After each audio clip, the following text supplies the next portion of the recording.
Hey guys, Ben here, Geelong Cable Locations. That time of year again, got a damage prevention conference on the Gold Coast. So I'm just about to head up there now. I thought I might video the trip for you again.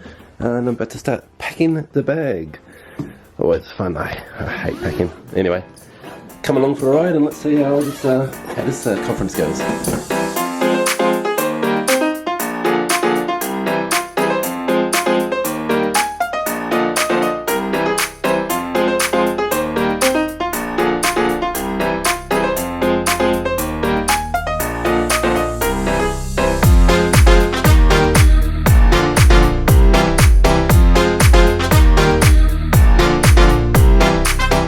Trying to find a car park. Ooh, there's one. Ignore that, I found one.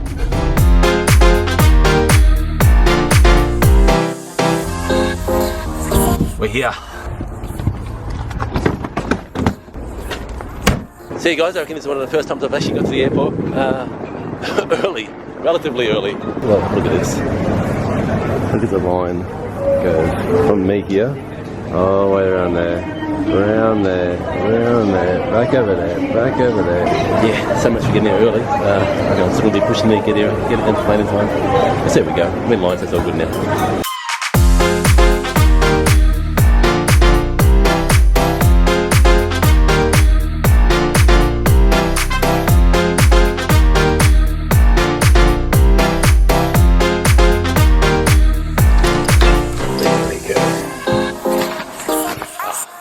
Can't complain about the view. Don't need to be higher. Actually, it's probably better lower. I don't need to strain my eyes so much to look at the beach. Let's go outside. Oh yeah. You gotta love the Gold Coast. Have a look at this place. You're down there. Alright, I guess unpack and make some phone calls, tell everyone I'm here. And let's start seeing people. Let's start this event. The event actually starts tomorrow, but yeah, I know a lot of people are going to be here, so trying to catch up with as many as I can that are going to be here from all over the world. Alright guys, I'll talk to you later. Morning guys, how are we today? Hope you're well. Heading off now to day one of the Oceanic Damage Prevention Conference 2018. Had the opening night last night.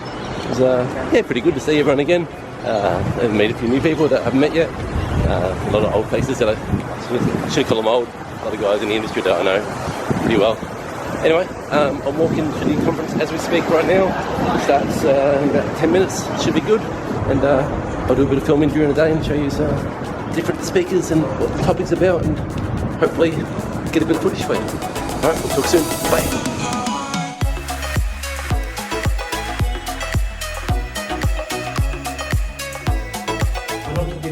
Fractions and multiplication factors of by 2, by 4, we're talking hundreds. And the technology is going to be driven, and the need for the utilisation of technology is going to be driven by the fact that our customers and our communities are actually demanding asset protection. It's no longer about cost and safety, just about cost and safety. Two important things: safety, extremely important. Cost from the asset protection perspective, or the asset owners, important. But the community is now expecting us to do more, and they're expecting us to do more quicker. So, you know, it's extremely important, and I don't believe that there is actually an opt-out clause in relation to the take-up of technology and asset protection moving forward. Gone will be the days where you can say, this is just going to pass me by. It will overtake you, and it will creatively disrupt your industry. So you can either choose to be on board with technology, or you can choose to just stay as you are, but it will overtake you.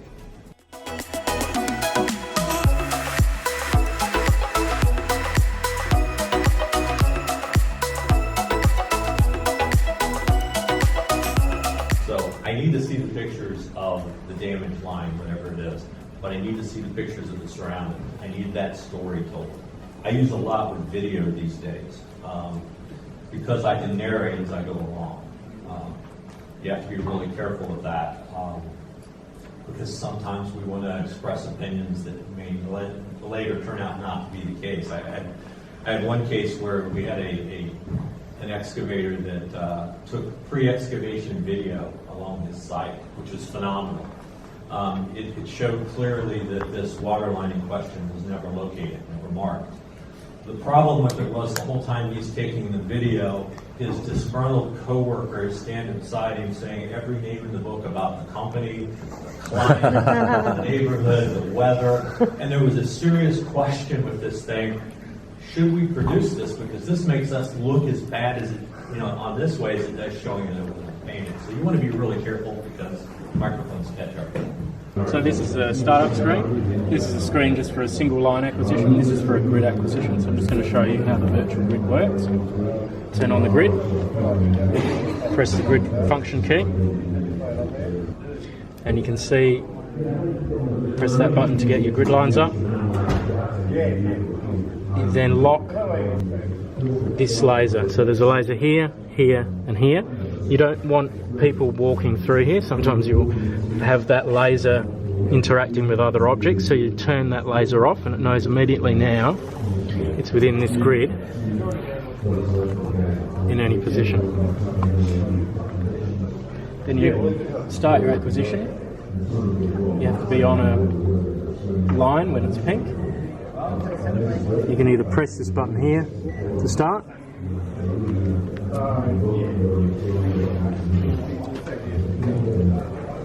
how good that looks.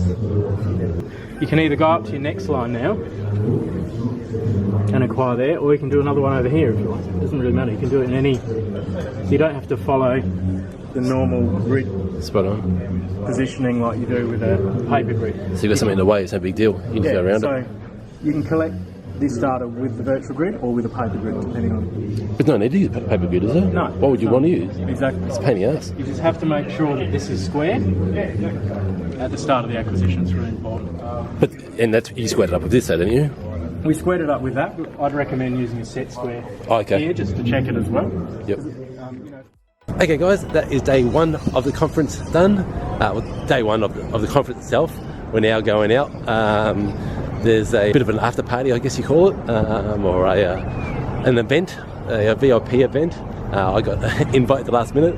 Dominic, thank you. Dominic from New South Wales, Dial Before You Dig, gave me an invite, mate. I appreciate that. I know you sometimes watch my videos, so thanks, buddy. And yeah, so it should be good. It's at the local surf club. So I'm heading back to hotel now, or apartment now. Gonna quickly get changed and head off to there. So it should be good. The event itself today, first day, I actually liked it. Yeah. I know I shouldn't be surprised. I just didn't expect it to be. I guess I haven't mentioned it yet in the video. I wasn't actually coming. I wasn't going to come to this event. Price was a bit expensive for what you were getting, and I wasn't that keen on it. But last minute decided to come, and I'm glad I did. I'm very glad I came. The events today were great, really, really good. So last year we had a similar event. But this year, what I liked is that they're talking about the future of locating and the future, what's going to be happening and what we need to do and how it's going to look. So I appreciate it. It was good. Anyway, I really shouldn't talk and walk. As you can see, I'm out of breath. Guys, I will talk to you later. Bye. Alright guys, I've just got back to the room. I'm just about to get changed. But have a look at here. So tonight we're heading over to there for dinner. That isn't meant to be an event on. I still love the view we're getting from here though. Oh, look at that.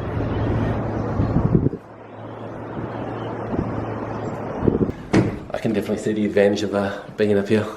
Alright guys, time for a quick shower, get changed and head off to the next event. Talk to you soon. Bye.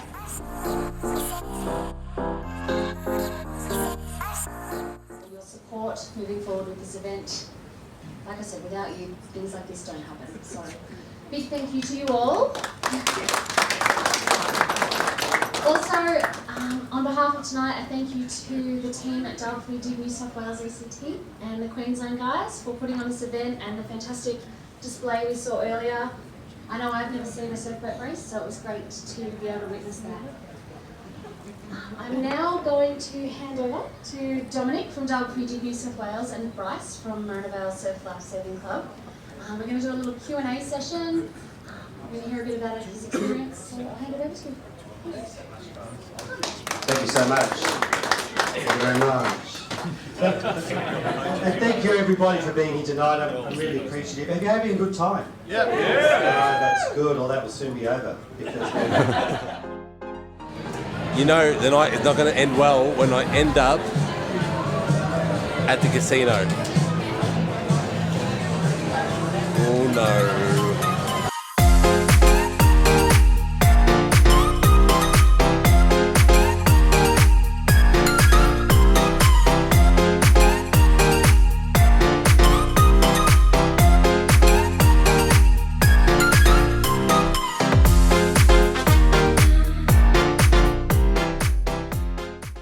Morning guys, day 2 on the way to the conference now.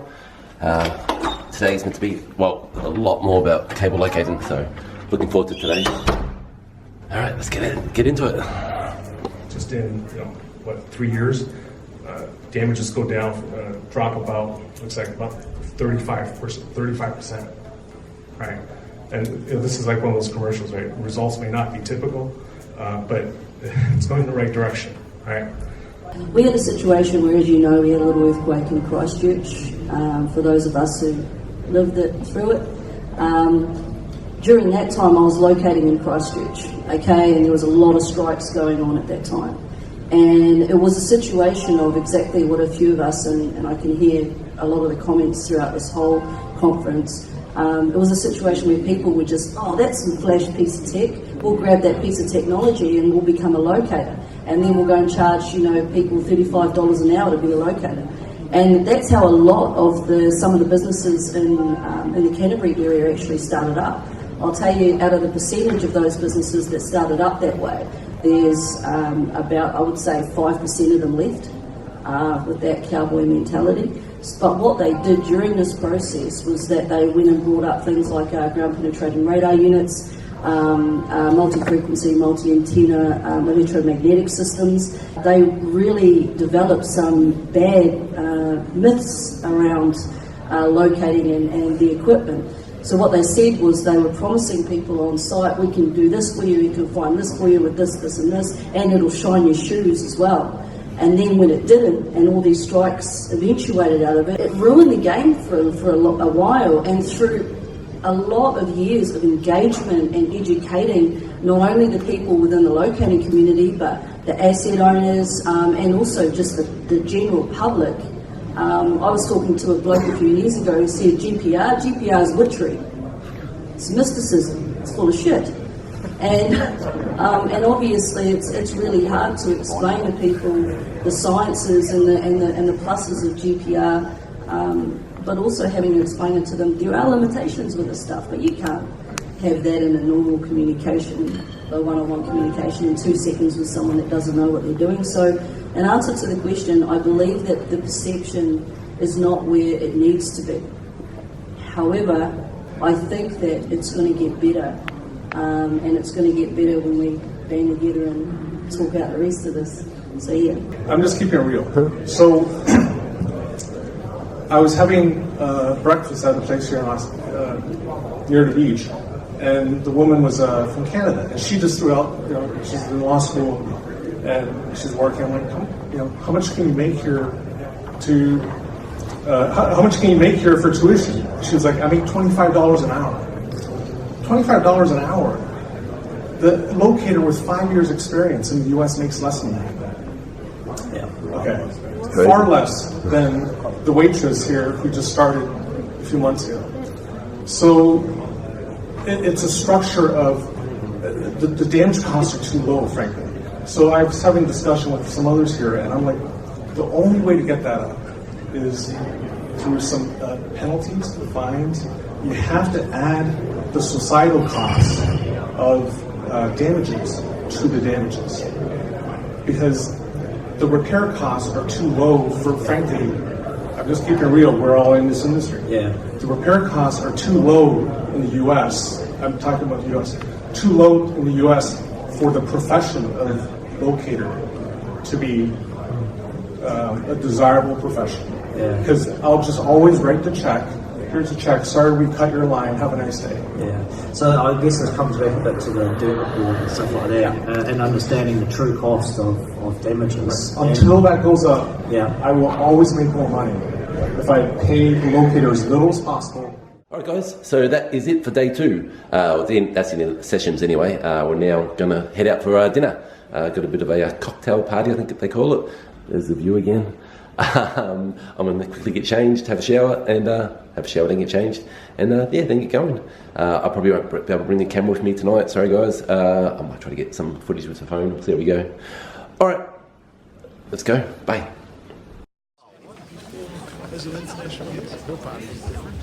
Well, on behalf of the Common Ground Alliance United States, I'd like to thank each and every one of you for your hospitality and making us feel so welcome.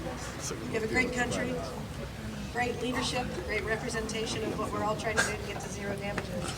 It is my hope that whoever wins this magnificent trip, we show you at least half the hospitality that you've shown us. Alright guys, that is it. Walking back to the hotel now, just leaving the casino. You'll see it there. Actually, it's not a bad view, look at that. Sort of, anyway. And then tomorrow is day 3. It's only going to be half a day tomorrow. And then by the time I get home, so forth, it's going to still be a full day. But yeah, should be good. Yeah, I'll probably see you tomorrow. Bye. Alright guys, so this is it, the last day, day 3. It's been a great conference so far. It's been a great conference all up. And yeah, heading off now. I'm all packed and about to go. I'm just getting one last look of this view. I will miss waking up to this every morning. Hope you guys are enjoying the video so far. I'll try and do it a little bit more today. And yeah, then head back home to cold Geelong. Alright, let's get going.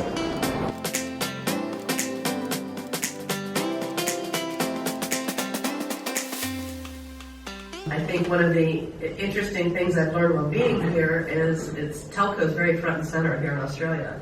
Our driver in the States is pipeline. We have federal pipeline legislation, and then each state, all 50 of them, have a one-call law. And they're all different. Some have enforcement fines and penalties, some don't. Some require a 48-hour notice, some require a 72-hour notice. There's very inconsistent laws at the state level. What we do see in the future are fines and penalties. Unfortunately, we had a very terrible incident about 4 years ago in San Bruno, California, where there was an explosion and rupture and 8 people lost their lives. Certainly it gained international news and attention, and it was the first time an American public utility had been branded a felon. They literally branded the company a felon. They were ordered to pay $3 million in restitution. Then, as a kicker, another $3 million in advertising to be spent on a TV campaign for 3 months, telling their customer base how they wronged them. In addition, the PUC came and fined them $1.6 billion with a B. To add insult to injury, they were to perform 10,000 hours of community service. 2,000 of those hours were to be executed by key executives. You can tell by the tone of my voice, those were angry fines and penalties. It's one thing to demand money and financial restitution. It's another thing to publicly humiliate a company. And that was the intent of local and federal government. It's an image crisis they'll never get away from. They continue an uphill battle. They're staunch supporters of the Common Ground Alliance. They are our platinum members. They participate in our committees. They live and breathe the best practices. At the end of the day, these are people who never wanted this incident to happen. We had the actual CEO, who was president at that time, come speak at our conference about 4 years ago. And, he was at dinner with several peers, and he said we all walked outside and we saw the plume of smoke, and he said all of us looked at each other and said, I hope that's not us. And he said, and then my phone rang. And he said, my life will never be the same again. So as we move forward in the States, we have a very vivid recollection of what a damage means and what it looks like. It's families who are never going to be the same. It's communities who can't be put back together. Literally, I sat on a panel with a woman who was responsible to be at the Red Cross from PG&E for all the people who had to be relocated. There's no forgiveness. There's no justification for it. It's just living with those memories. So damages affect people. They affect change and they affect laws. So in the States, what we look is to learn how we can make sure that never happens again. And one of the things we really look to do is fair and equitable enforcement and removal of all exemptions.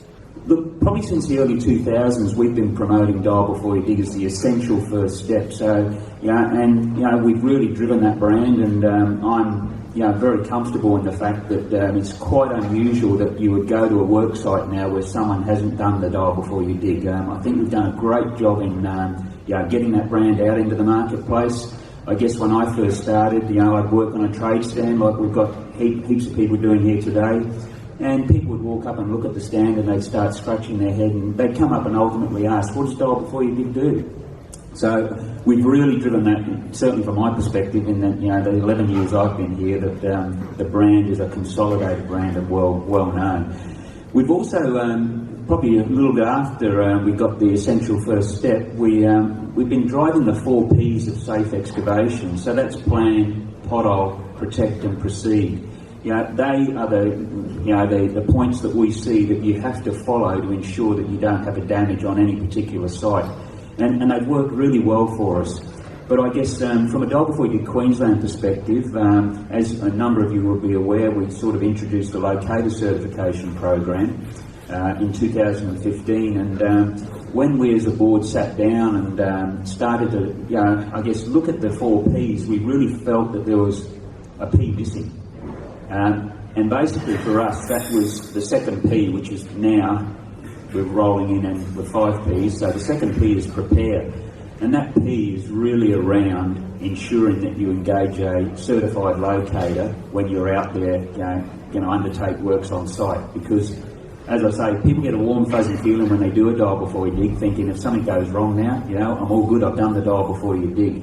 But there's more to that than just doing the Dial Before You Dig, and as I say, a certified locator will go a long way to ensuring that utility assets aren't damaged. Hey guys, so this is it, end of the conference, all finished. I'm just sitting down, just waiting for a couple of us, just having a quick meeting, and we're going to head off to the airport. But I thought I'd quickly jump on the camera and do a bit of a debrief while the conference is just finished now. I thought I'd let you know what I thought, how it all went, and so forth. Look, mate, I give it a good thumbs up, big thumbs up. I think it was really good. I think that went really great. I can't remember if I mentioned it earlier, but I was really skeptical on it. I wasn't going to come, I wasn't sure. I'm so glad I came. I'm actually really pissed off that other locators didn't come. I know a few locators that follow me. Guys, you seriously should have come, and next one that's on, you really got to come. It was a great event. Big takeaway, what I really liked about it was the direct contact you had with utility companies. I spoke to Telstra, I spoke to ARNet, I spoke to Optus, I spoke to a few guys. Being able to speak to the head of the company, speak to the main guys that are in charge of it, that can make a difference. If I send an email, if I try to ring up and tell them we've got an issue, you got to go through so many channels. Going to an event like this where these guys are here, where these guys are hearing the problems that we're having, hearing the struggles we're having, hearing what we're trying to achieve and what we're trying to get to, and then being able to tell them from a locator's point of view why I'm having this trouble and how it could change and how we could fix it, and then them coming up with better ideas that are even better. Look, I can't tell you what's happening because it hasn't happened yet, and I don't want to say something if it doesn't happen. But there are some great. We're on the verge of some really good, as a locator, some really good changes happening to the industry that's going to make our lives a lot easier and a lot better. You can tell I'm a bit excited. It was a great event, really good. And hearing from guys from around the world, we had people here from Netherlands, South Africa, Canada, America, Singapore, New Zealand, obviously, and Australia. I say obviously, but there was a heap here from New Zealand. And it was great hearing the different systems they do there and trying to combine, and everyone saying the issues they're all having, and then us all saying as a globe, as a whole world community, what we can all try to do to achieve to make it better for all of us. So, really good. So Pelican Corp, you guys that created the event for us, guys, well done. You did really good. So next one is in Sydney in 2020. Sounds like a long way away, but it's only 2 years' time. So yeah, next one's in Sydney. So everyone, if you're a locator, if you work in the construction industry, I highly recommend you make it to the next one. I don't know when it'll be. I'm assuming it'll be September, October, August, same sort of time next year. I'm sure they'll advertise it heavily as they did this time. And I reckon, and I've spoken to Dominic. Dominic, I don't know if you watch my video. I know you watch some of my videos. I've spoken to Dominic from Dial Before You Dig. He said he's going to get every asset owner there. So guys, if you have any issues with asset owners, if you have any problems with them, including NBN, including Gemini, including all the power companies, all this sort of stuff, come to these events because you can get some one-on-one time with the guys, and it really works well. So there's my little plug, guys. If you can make it, I really recommend you do. I'll be there for sure. All right, now off to the airport when they finish the meeting, and yeah, that's it for the trip. It was a good little conference. All right, take care, guys. Hope you've enjoyed the video. Any questions, any comments, anything like that, feel free to leave them in the section below, in the comment section below. If you like the video, give us a thumbs up, and catch you when I'm back out in the real world, working on the site again. None of this high-flying conference drinking and enjoying the high life. Get it back to reality. Take care, guys. Talk soon. Bye.